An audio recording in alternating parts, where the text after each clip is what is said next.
Got to consider that. You all don't remember the Georgia Southern game, do you? You know, I hope there's Bigfoot. I don't think there is. Like rat poison. All right, so it's Division I football. It ain't intramurals. All right, welcome back to the Hobby Huddle podcast. I'm Jake, that's Ed, and we have got actual football games this weekend. But first, we've got to talk about our final conference preview episode, the SEC Part 2. We're talking Georgia. We're talking Auburn. We're talking Florida, Ole Miss, LSU, and some other teams. But we have actual college football games this weekend. We've got one good game and a couple so-so games that I'll put on while I'm cleaning. But yeah, what do you thought? Are you hyped? Because I'm excited. It's getting so close, and it's actually here. I told you, I got to go to a wedding, so I'm out this Saturday. It's the last mandatory obligation that interrupts me in football season. I will struggle to watch Farmageddon. I wish I could watch it. I'm thinking about recording it and watching it on Sunday. I may be able to go radio silent at the wedding. I'll be in the middle of nowhere, so it won't be too hard. I probably won't get any reception. And so maybe I just get back from the wedding late Saturday night, flip on the DVR, watch it, and not have any idea who won it. I think it'll be a great game. I mean, I think it's awesome. I mean, part of me is a little conflicted of having a conference matchup, a key conference matchup early in week 0. I agree. I don't love that. But the other part of me is like, hey, let's get it on, man. Let's get this. We're going to start the season. Let's get started with a bang. Now, I think Kansas State's the better team. I think Iowa State, if I'm Iowa State, I don't want to open the season with Kansas State. I'd rather see a more neutral opponent. I think that's probably not going to be a good start for Iowa State. I know Iowa State was in the Big 12 championship last year. They're not a favorite of mine to get back this year. I think Kansas State. I think they're 3-point favorites. Last time I looked, 3 point. 3.5. Depending on what you can get 3.5 at some books. For yeah. I thought it'll be a fun game. Juice, but that'd be fun to be over there for those two teams to be over there and play that game. But I think Kansas State wins this game. I agree. As you know, I'm very high on Kansas State. I have them making the Big 12 title game in my Big 12 predictions. If you go back and look at that, I'm giving out the first hop of the Hoppy Locks, which will be coming every Wednesday, Thursday to a YouTube channel near you of our betting picks. I am taking Kansas State -3. Go absolutely. What? You're going out on a limb this week, I see. Kansas State -3 is not that crazy. You're telling me they don't win by like 4 or 5 points? I know it's not a big limb. And I really think Iowa State. I think their offense is going to be a lot weaker. I think Rocco Beck is fantastic. I think they have no one to throw the ball to, and I think Kansas State is electric on offense. And just that scoring difference alone, despite the fact that I think Kansas State is actually pretty solid on defense as well, I think Kansas State wins by at least 5, if not more. And so, yeah, give me Kansas State -3. Put that as my first betting pick. Yeah. Okay. Yep. I'm with you. So. Yep. All right. Now let's get to the SEC, the conference that is finally going to start playing 9 games and join the rest of the teams in the century. Do you know Texas A&M has been in this conference, 13, 14, 15 years now? No, longer. How long have they been in? Yeah. Long time. Was it like since 2011? I don't know. I couldn't tell you the year. It's been a while. Yeah, I think it's been since 2012. They've never played at Georgia. Yeah, well, it's a big conference. Yeah. They played Georgia once.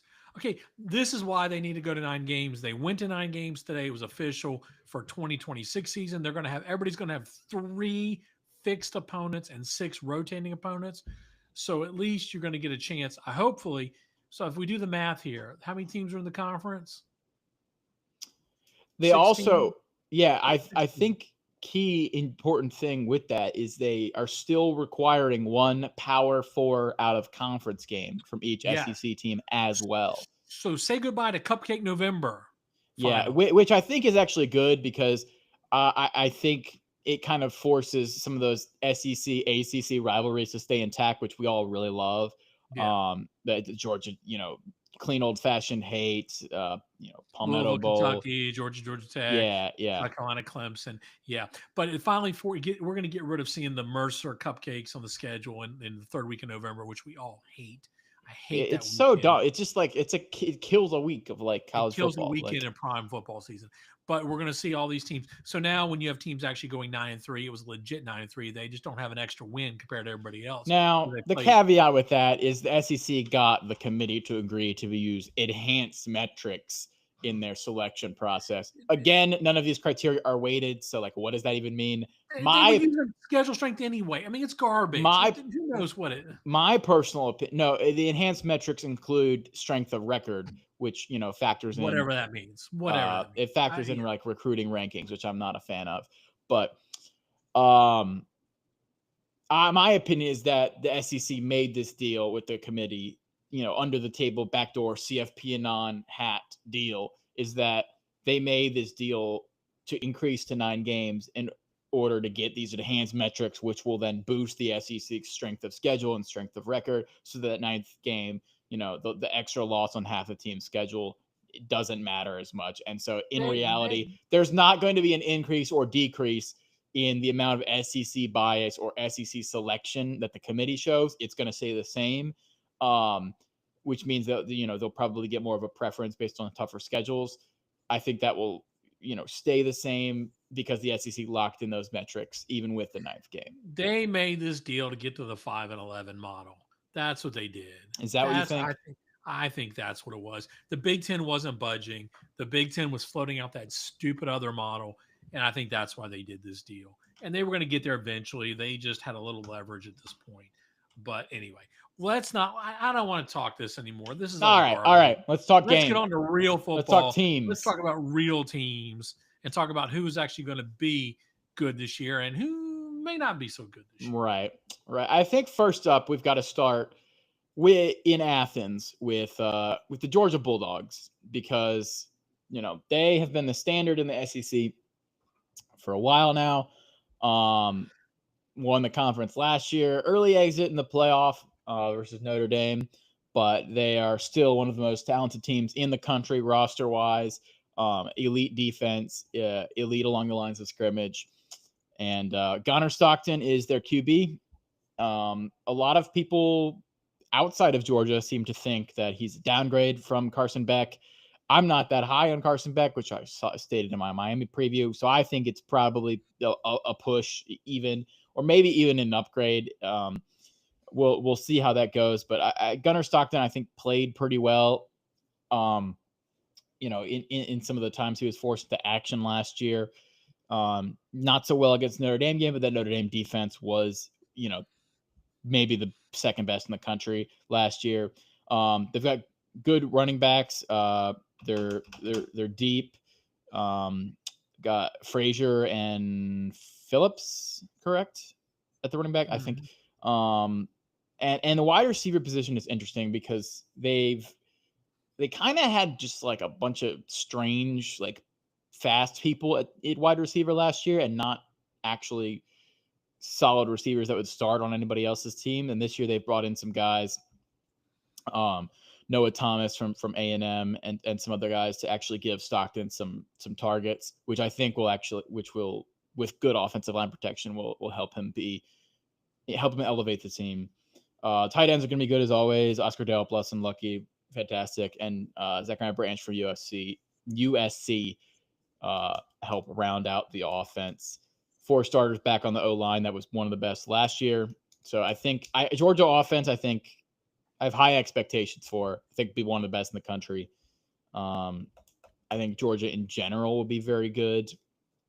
On defense, they got 6 starters back. KJ Bolden and CJ Allen are fantastic and will contend for All-American status.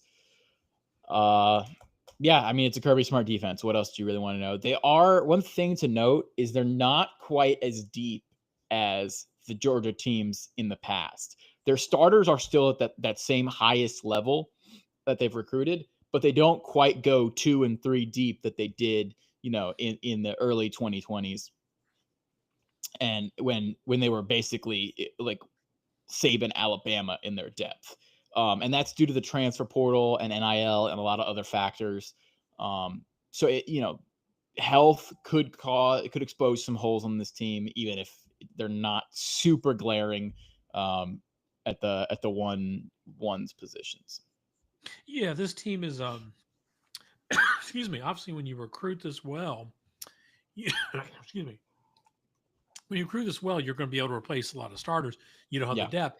But I think what was not said well, what we didn't talk about last year was the defense was good, but I don't think it was nowhere near the 2021, 22 defense. No. I mean, it was good, but it was in the 30s, the 20s nationally in a lot of categories. It wasn't an elite knock you out defense. So, I mean, and there wasn't a lot of returning production. So we don't know what we're going to get with this defense. And then you go to the offensive side of the ball. Last year, it wasn't just Beck that was the issue. I mean, that offensive line was a liability last year. Is that line going to be better this year? I think the wide receiver room is much improved over last year. I think Zachariah Branch coming over from USC is a big deal. The tight ends are good. I think Gunnar Stockton is, in my opinion, a downgrade over a healthy Carson Beck. But I think Stockton's adequate enough. I don't think Gunner's a bad quarterback. I just think, and I think he's probably going to have more talent around him. So I think that'll help. And then ultimately you get to the schedule. They're going to face a down Tennessee, a down Auburn, and a down Ole Miss, in my opinion. So you're left with really a schedule that's very workable with in my opinion, 3 tough games: Alabama, Florida, and Georgia Tech. They're not going to lose all 3. I mean, they're just not. They're too talented of a team. They recruited too high level. I mean, let's say they lose 2 out of those games, they're going to be 10-2, and they're going to be in the playoff. I don't have them playing for the SEC championship, though. I mean, I just don't know that. I could they? Yes. Could the defense, the talent there, could they surprise me? Possibly. I just feel like they're not quite at the level they have been in the last. They're not like where they were in 19, 20, 21, and 22. Yeah, I actually tend to agree with you there. I have them at 10-2 as well. I think I have a lot of teams at 10-2 in the SEC. So I'm not sure exactly how the tiebreakers will break out. My guess, I have those 2 losses with Alabama and Texas. My guess is I forgot Texas on that. Yeah, I'm sorry, I missed Texas. There's 4 games I see. So yeah, there's definitely 2 losses in my. I have them at 10-2, and I think with losses probably to Alabama and Texas, I have them missing the SEC championship game, but they probably get in the playoff as a at-large bid would be my guess. But if it all clicks, the talent is there. It just didn't seem. It's kind of seemed like they had a fast car, but were just like not shifting properly last year.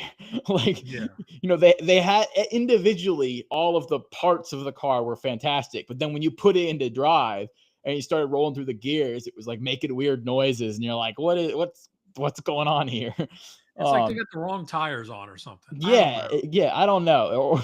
So if they can get everything together and it all clicks, they are absolutely a national title contender, an SEC championship contender. I think Alabama, I think some of the other teams in their schedule are too good.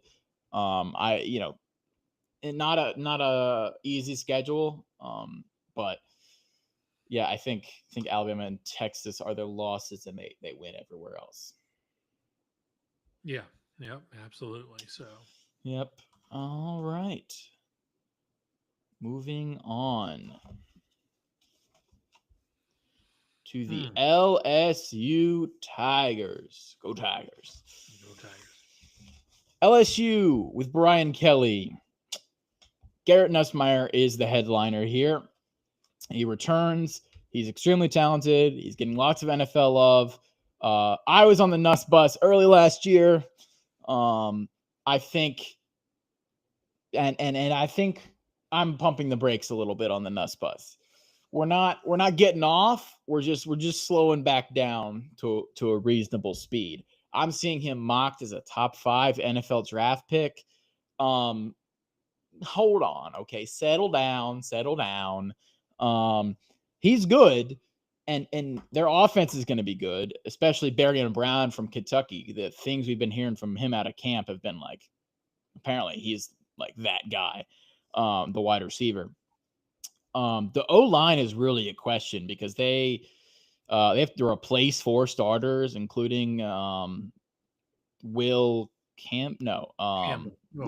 Yeah, the Patriots draft pick, the absolute unit at tackle. They have a lot less experience. They have some talent, but it's unproven. And when you just have that many question marks on the offensive line, you got to pause a little bit for a second because Nussmeier had great protection last year. It's not crazy to assume that the protection will be a little worse. And with that, comes a host of issues. The defense, again, is very talented, but Harold Perkins kind of disappeared last year after crazy freshman season. They've got good guys on defense, but I don't know. I don't have that much confidence in Brian Kelly. There just doesn't seem, their identity just seems to be like, we've got dudes, but like, I don't know, like, what is this team going to do in any given game? Like, I think that they just strike me as like a weird team that's like going to score 60 on Louisiana Tech and then lose to Florida. Like that on their schedule there. That's kind of what it strikes me as. I have them losing to Clemson. I have them also losing to I have them around 9-3. So I have them losing to Clemson, Bama, and maybe Oklahoma. They don't have the most difficult schedule. They draw a lot of the bottom of the SEC, which is pretty notable. So there's a very real scenario where they go 10-2 with or 9-3 with 2 losses in the SEC and get the right wins and make the SEC title game. That's very possible. I just don't know if they have that like it factor that previous LSU teams have had to just kind of like go crazy over the top. I think they lose week 1 to Clemson, and if Brian Kelly doesn't keep them together, I don't know, because they've put so much emphasis on week 1. What are your thoughts? I think this could be an 8-4 team. This could be a 7-5 team.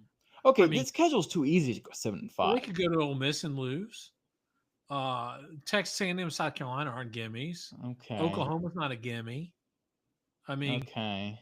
Here's my issue with Nussmeier. He throws for a lot of yards, but he throws too many picks. He's not very efficient. If you look at his efficiency stats, he drops down into the 40s when you look at that. I mean, I think he gets they just throw a lot. Okay, that's great, but they don't have any running game. They didn't have a running game last year. The rushing offense was 107th in the country. I mean, they can't depend on Nussmeier 100% of the time, because what happens is, go back to that Florida game last year. Florida just made them look silly because they couldn't run the ball. Okay, then you flip side to the defense. The defense was dreadful. I know they picked up a ton in the portal. I keep hearing, well, they had one of the top portal classes. That's not good. You don't want that. Good. I don't care. You can have the top portal class. If you're the top of a bad class, you're still bad. And Harold Perkins, this guy was a stud his freshman year. I know he had issues last year. Now they're moving to the defensive back, offensive line, the outside linebacker star position. Like, if he was so good as an edge rusher in his freshman year, why have we switched him to a completely different position? Like, you don't see superstar players switch such a dramatic position if they're good at what they were doing. Like, to me, that's the sign they don't know what to do with him, and maybe he's not that good. I mean, this team, they have got a lot of talented players because they just recruit well, but there is something missing on this team. And I think that's schedule is a lot too. That's what I agree. This schedule is a lot harder than you think. I mean, they get Clemson out of conference, and they get Florida, Ole Miss, South Carolina, A&M, Alabama, and Oklahoma. That's more than half that schedule. Now, they could go 10-2. I just don't think it. I think topside they're 9-3, more like 8-4. There could be a 7-5 on this roster. Yeah, it's just they draw Vanderbilt, Arkansas, and South Carolina. Okay, But South Carolina is a wild card. We don't know what. I mean, I think Right. they're favored over them. But don't okay, tell me they it's should not a beat South Vanderbilt. Carolina. It's not a walkover. I know, I realize that, but like as SEC schedules go, like this is one of the more favorable draws. I don't know. I mean, you don't get Mississippi State, you don't get Kentucky, you don't get. I mean, I'd rather play Missouri than South Carolina. Yeah, I guess. I don't know. I have. I don't know, Jake. I think this is a great schedule, but it's not as easy as you think it is. So. Yeah, maybe you're right. Maybe you're right. I don't know. But the question is, if they go 7-5, is Brian Kelly going to be around another year? I don't think they're going to go 7-5. Well, probably so. And 8-4 will probably keep him around. 9-3 would definitely keep him around. Yeah, I just I kind of wonder. This really just feels like Brian Kelly at Notre Dame, where it's just like you're always good but never great. Never great. And that kind of just feels like the same thing here at LSU, which eventually is not going to be acceptable. But no, I agree. All right. Yeah. All right. We're going to talk about the Ole Miss Rebels here. All right. Ole Miss is an interesting team this year. And how about you go first on this one? What do you think about Ole Miss? Last year they were I'm convinced that if Ole Miss had made the playoffs, they could have made a run. And I mean, they could have maybe given this a good run in the playoffs because they had one of the best defenses in the country. I mean, you look at their scoring defense, their rushing defense. I mean, they were just beasts. And their scoring offense, they were number 3 in the country. And this was a complete team last year. They just had, they had a brain fart against Kentucky. And then Jackson Dart just couldn't seem to hit anybody in the Florida game. I mean, they win one of those games during the playoff. They win both those games. They're probably talking about SEC title. So it was just a weird team. I mean, this was a talented team last year. Yeah. And that team's not back. Okay. Nope. They have lost a ton of production on both sides of the ball. There's no Walter Nolan. There's no Jackson Dart. I mean, you can just go down the list. Now, offensively, I like Austin Simmons. I think this kid has got a lot of talent. I think he's going to be super athletic. I think, Lane Kiffin's going to have a lot of fun with him.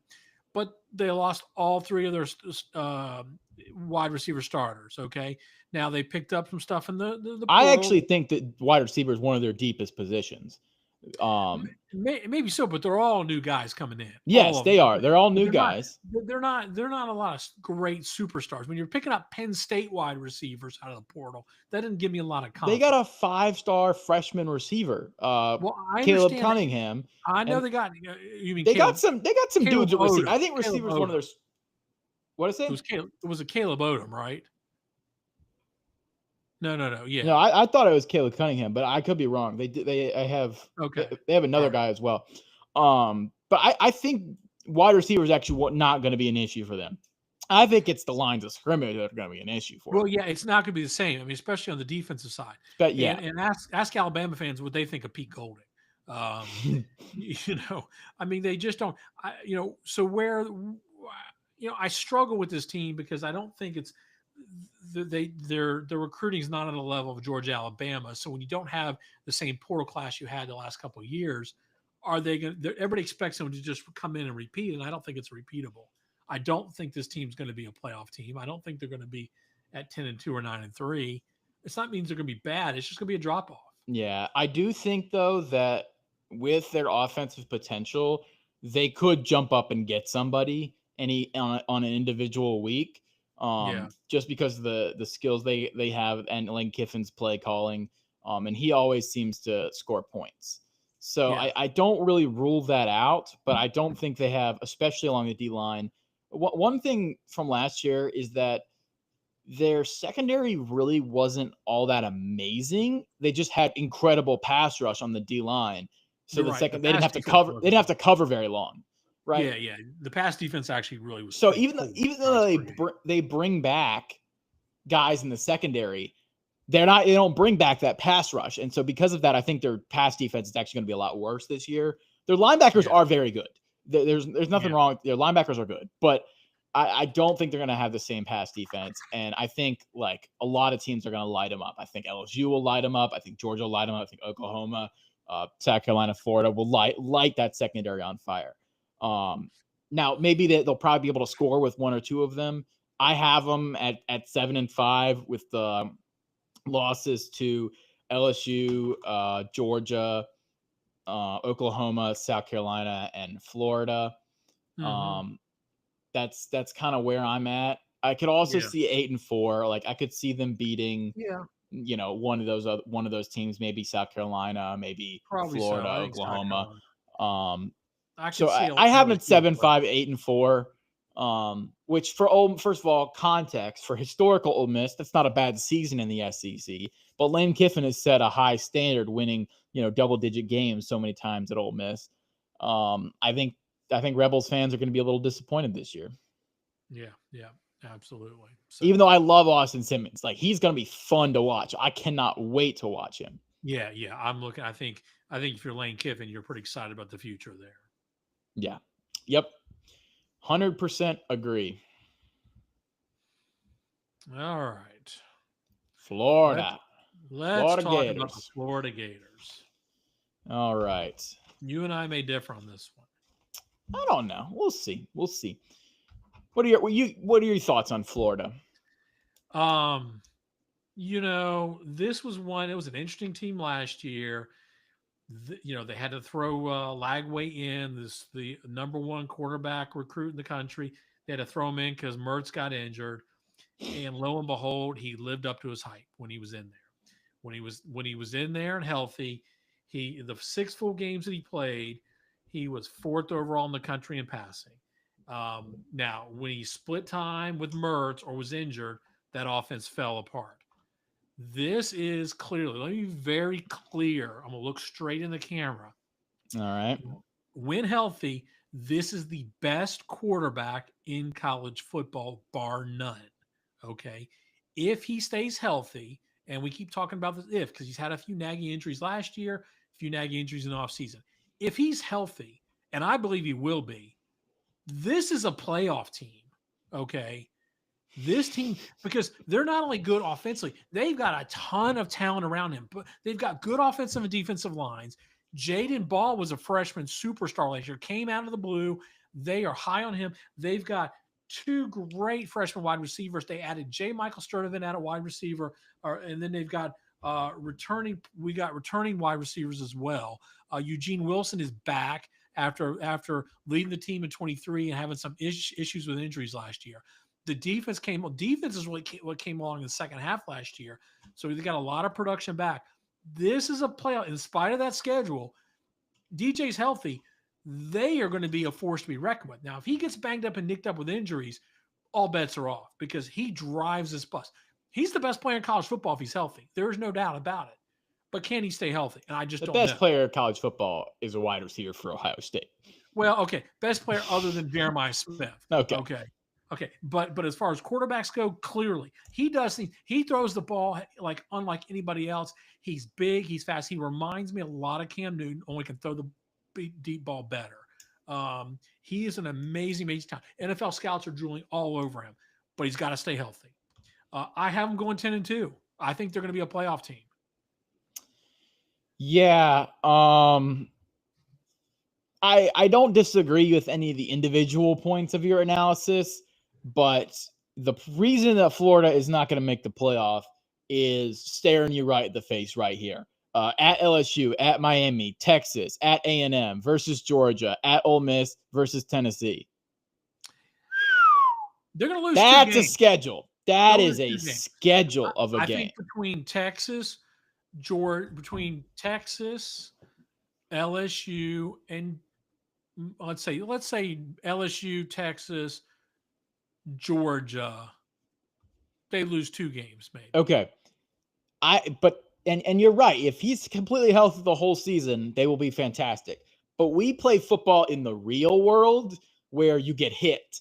And I don't think he's going to be healthy the whole season. We don't know. I'm assuming everybody and every team's healthy. You take Jeremiah Smith off Ohio State and that team looks different. Right. But some players are more prone to injury than others. And you have to think about this. He's always prone. We don't know that he's prone to injury yet. He got injured once last year. once when he was a freshman. Banged up in practice. He was in and out. I don't know. But they may just baby him in practice. Maybe they just want to because of last year. Who knows? Okay. If he gets banged up this year, we can't make. I mean, even if he's healthy, I don't think they're beating Texas. I don't think they're beating Georgia. They're absolutely beating Texas at home. That swamp is going to be on fire for that game. I don't think they're beating Texas. I don't think so. There's not a guarantee that they're going to win at LSU or at A&M. That's going to be a tough game. That's going to be a tough game. I think they're better than Miami. Well, I think they are too, but I think they're going to lose versus Georgia as well. And at Ole Miss could be a trap game also. Yeah. Like when he's in the game, they're going to score points.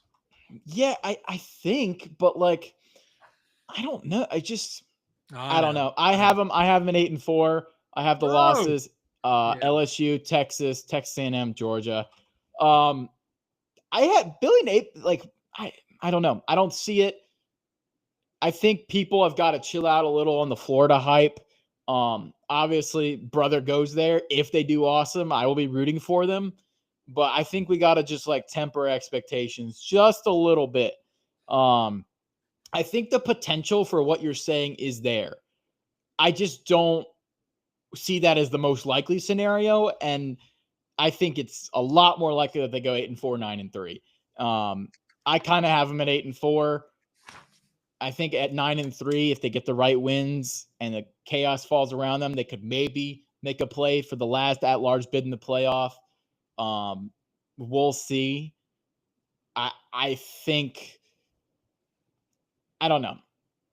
I think it's possible. It is possible that they go there. Take it to the bank, 10-2. I'm not taking it to the bank. I do hear great things about Dallas Wilson. I know they got Jake Slaughter at center. He's awesome. All-American, Jake Slaughter. Their D-line is going to be really good. Cormani McLean is back. I don't know. Like I said, they're very talented. They got a lot of potential. I got to see it, man. I got to see it from Billy Napier. They lose dumb games, okay? They lost dumb games last year.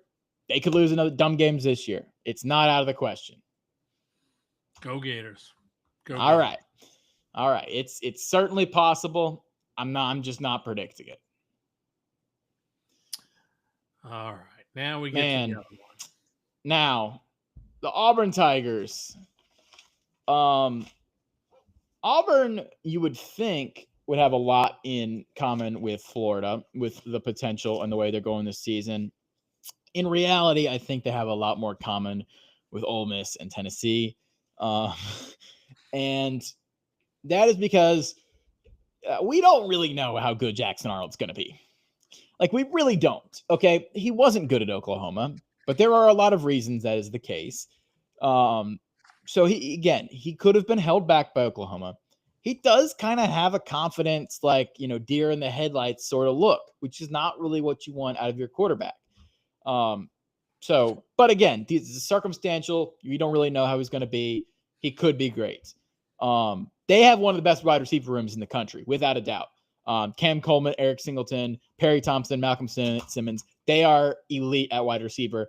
Maybe the best wide receiver room overall in the country. Outside of Ohio State. Outside of Ohio State, yeah. I think running back, they are okay. I think O-line, they're one of the most experienced in the country. I think they're very good at O-line. Defense, they're okay. The defensive line, they only have one returning starter. The linebackers, they've got some transfers, and DBs, they've got some transfers and some experienced guys. I think they'll be good on defense, but not great. I think the entire season hinges on if Jackson Arnold and Hugh Freeze mesh, and he lives up to the potential of his high 5-star rating. If he does, I think the sky's the limit for Auburn. But I don't think he does. And because I don't think he does, I have Auburn going 7-5. Yeah. And I think Hugh Freeze gets fired. And I think those losses are Baylor, Oklahoma, A&M, Georgia, and Alabama. Yeah. I think, yeah. Yeah. I love Auburn. It's a great town. It's a great place, a great university. I root for them. There's just so many wonderful things about this. And this team is super talented. You look at the recruiting classes, the depth, offensive line, defensive talent. You look at Keldrick Falk, on the end, that guy's a stud. All the things you said. But the one fatal flaw that Hugh Freeze has not been able to figure out in 3 years was the quarterback position. It was Peyton Thorne last year and was their Achilles heel. And it looks like they haven't figured it out this year. Jackson Arnold, I don't believe is the answer. Deuce Knight may be the answer, but he is a freshman, and it's hard to expect someone to be a freshman and come in and contribute right away. They've got the Stanford starter, Ashton Daniels, who came over. Maybe he comes in. I don't know. But it just seems like that you had 3 years, and Coach Freeze has not been able to get this thing figured out. And it's a shame because there's a ton of talent here. I'm going to be rooting every game for Auburn, except in the Baylor game, I'll probably be rooting for Baylor. Okay, good. Every other game, I will be sorry, Luke. Every other game, I'm going to be rooting like heck for Auburn to win. I just don't think it's happening this year. I think this team maybe even be a 6-6 team. I think they could lose to Missouri. I think they could see lose to Vanderbilt. Vanderbilt is Avia has his number. Yeah. I just think there's a lot of talent. But you know what? There's enough talent in this team that, they beat Baylor. They could be 9-3. If Jackson Arnold turns around, this team could be 10-2 and 9-3. The schedule is not overwhelming. Okay. Yeah. It's a workable schedule with all this talent. And there's a ton of talent here. I just don't think that the Jackson Arnold experiment is going to work. And if it does, that's what this hinges on 100%. I think every Auburn fan knows this. I think, and so we'll see what happens. I'm rooting for them because I just think you can't keep turning coaches over every 3 years. That's not good for the program. I don't care who you bring in. There'll be a ton of people who will leave. Who knows if Cam Coleman will stay? Deuce Knight. You don't want some of these top recruits leaving. So I just wish I had better news. I'm very bullish on Oklahoma and Florida this year. I think Auburn's the one that's going to take a lot of the losses. Auburn and South Carolina. Yeah, Auburn is that X factor, though, that if they get good, they could start beating some really good teams and really just blow up everybody's predictions. I don't think it'll happen, but I think there's like maybe a 20% chance of just pandemonium chaos. Yeah. But that's not super likely in my opinion. Yeah, you're right. Yeah. But I will be rooting for the chaos. I love the chaos. We always root for chaos. I always root for chaos. That is a well-known fact about me. Mizzou, the Missouri Tigers. Missouri, they have been remarkably good in the SEC the last couple of years. The Alpha Nerd, Eli Drinkowitz, love him, by the way. I'm a huge Drink fan. I am surprised that a better program has not hired him yet. My big question with Missouri this year is the quarterback situation. We don't know what's going on. They brought in Bo Pribula from Penn State. He kind of just seems like a gadget guy who can't throw the ball. He's really more of a runner. They also have Sam Horn. And those two are battling right now. I think they're both going to play in game 1 is what I read. Yeah. They've got Marquise Johnson at receiver, who's pretty good. They don't have Luther Burden. They've got some guys on the edge, especially on their defense, that are pretty solid. Their O-lines, not bad, but it seems like Missouri is kind of treading water while a lot of their opponents kind of went up in the off season. And because of that, I kind of am not super confident in them, repeating they had a 10-win season last year. I don't think they're going to do that again. I have them around the same level as I have them around 7-4. I think the schedule is very favorable. It is favorable, but I don't think Missouri is like that great a team. So even with that favorable schedule, you're going bowling. But I still think that, they lose to Alabama, maybe South Carolina, one of South Carolina or Auburn. A&M, and Oklahoma. I have them around it's around 7-5, 8-4. I guess depending on if they slip up against one of the lower teams. I don't know.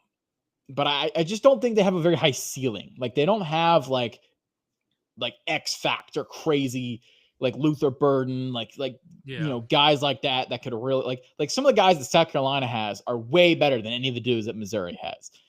Even though they may be equivalently like record wise and strength wise teams, I think Missouri is a lot more like the range of possibilities is a lot thinner. I think there's a higher floor and a lower ceiling because they just don't have some of those crazy dudes. Yeah, again, I think the schedule is pretty good. They got to figure out the quarterback. If they figure out the quarterback, you could see a 9-3 season, maybe 8-4. Yeah, just because of how easy they got. They got the best schedule draw in the SEC. They did. Yep, absolutely. Yeah. All right, now it's time to move on. Anchor down, baby, anchor down. The prophecy. Diego Pavia had a vision as a child of him upsetting Alabama in the SEC, and he brought that vision to completion last year. And this preseason, this offseason, Diego Pavia has made some crazy predictions. Like Vanderbilt is going to beat Alabama again. Vanderbilt is going to make the college football playoff. He said we're competing for SEC and national championships. And I'm here to tell you that that's not happening because not with these players. He's delusional. But you got to have a little delusion if you're the quarterback of the Vanderbilt Commodores, right? You gotta believe that you could do the impossible if you're going to upset some of these teams that you're playing against. Correct, because every conference game, they're going to be out talented, except maybe Kentucky. But even then, they're probably equivalent talent. However, with all of that said, I have Vanderbilt going 4 wins. Yeah, they could get to bowl eligibility. I think they could. I have them at you know what? No, we're gonna go. We're 6-6 Vanderbilt. We're gonna believe in Diego Pavia. They're gonna get back to a bowl game. I think they upset somebody. You go down the list. Charleston Southern win. Virginia Tech win. Georgia State win. Utah State win. Kentucky win. That's 5, right? You're telling me they're not going to get one of these SEC teams that didn't prepare for their wacky option passing scheme that they run? Yeah, exactly. I think they get one of them. I don't know who. I couldn't tell you who. Maybe it's Bama again. I would probably put my money on it being Auburn that late in the year. Maybe Hugh Freeze is kind of already out the door or gone. They may shock Kentucky. I mean, Tennessee. You don't know. They could shock Tennessee. You're right. I don't know who it's going to be. I will be rooting for Vanderbilt. I love Diego Pavia. I love the energy of the program. I like Clark Lee, the head coach. I like the offense they run. It's fun. I'm a sucker for the option, and they run a lot of funky option schemes. 6-6. Yeah. That's what I'm going to say that they have. We'll always root for them. Yep. We'll always root for them. Not a lot of expectations. Anchor down. Go back to the old logo. What the heck is this ugly V, Vanderbilt? Give me the star with the V. I know. I hate this, modernist thing, bro. Vanderbilt went all Cracker Barrel on them. All right. Next up. Mississippi State Bulldogs. Head coach, Mississippi State, Jeff Lebby. What do you say about this? What do we say about Mississippi State? Their quarterback is Blake Shapen. And you know what? He was okay at Baylor. And he was okay last year when he was playing. He's not actually that bad, I think. He's a decent quarterback. I just don't think that they're going to win a conference game. Look at that back half of the schedule.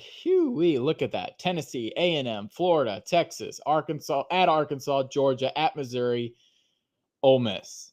I think they lose all of them. I think they're a 3-win team, and their wins are Southern Miss, Alcorn State, and Northern Illinois. I think, Do we say goodbye to Jeff Lebby this season? I'm not 100% sure. It's only his second year. It's only his second year. Probably not. I just kind of think for Lebby, your system, you got to work somewhere. You got to go somewhere with that system where you can recruit fast and tall receivers. And I just don't know that you can get those guys at Mississippi State. And also at Mississippi State, you're kind of like trying to mop the tide. It's you're walking out into the ocean with a mop being like, all right, let's go get them, boys. And yeah, it's just, I don't know what you can do to win there. Yeah, it different. Dan Mullen did it, but he's the only one. He's the only one that did it. Nobody else has. Mike Leach. I mean, won there. Mike Leach had a good year, couple good years. Yeah, but I don't. In today's world, I don't know that they have the resources, and the talent pool in the state's not good enough. Like I just don't know. Especially with Ole Miss up. With Ole Miss up, I don't know how you're doing it. Yeah, and I like, I root for them if they're in a game because underdogs, but more cowbell. The Cowbells are awesome. They fight. They don't give up, but they have a lot of passion in that program, and they're undermanned. I want the best for them, but I think they're about a three win team this year. Yeah, I agree. Maybe they can start. If they can get into a get old, stay old kind of strategy and be a cyclical program. Maybe they could do that. We'll see, but they just haven't been recruiting at the level to do that. So no, you're exactly right. All righty, that is the SEC, and that is all of college football previewed by the Hoppy Huddle. We have got the entire season ahead of us. I am so excited. I cannot wait. We're gonna be back Sunday, right? Do you want to do Sunday or Monday night? We'll be back Sunday or Monday night, and we'll give you college give us football. all our bowl predictions, all the predictions, all the hot takes. We're gonna do like a wrap up kind of show, reaction to week 1, playoff week 0, or week 0. My bad. I'm sorry. I apologize. We'll do playoff predictions. I'm going to tell you, like I did last year, who won. I told you last year Ohio State won the national championship, and I was right. I'm going to tell you who's going to win the national championship this year again. Interesting. Yeah, I've been going back and forth between like 3 teams in the national championship, and I can't make up my mind. So I'll be interested to hear what you say about that. I'm going to have all 12 playoff teams predicted, and you can go bet those and parlays and make a lot of money if you have extra money to bet. Sure. For entertainment purposes only. Yeah, in states where it's legal. States where it's legal. Yes. That's right. But yeah, we're going to do a whole full season breakdown. We'll talk real quickly of who we think is going to win each conference. If you didn't watch all the podcasts, we'll be ready to go. And then our normal Wednesday night podcast, we will preview week 1 and go through breakdown all the great games next week. Oh, there's so many games. There's so many good stuff to get our hands around. Yeah. So. All right. Thank you guys so much for watching. Make sure to like and subscribe and follow on all the socials. Thank you for watching live. I know we got some live viewers today. If you want to watch live next time, make sure to subscribe and hit the notification bell so you get notified when we go live, and tune in and follow on all the socials, and we'll tell you when we're going live. Share the show with your friends who like college football. We really appreciate it. We're up to, I think we're over 30 subscribers now, which is pretty awesome. Yeah, 30. On the way to 100. That's our goal. No, we're on the way to 50 first. On the way to 50 first. 50, okay. Well, we just round up now. We're already almost at 50. Yeah, okay. But yeah, we appreciate y'all, and good night. Good night.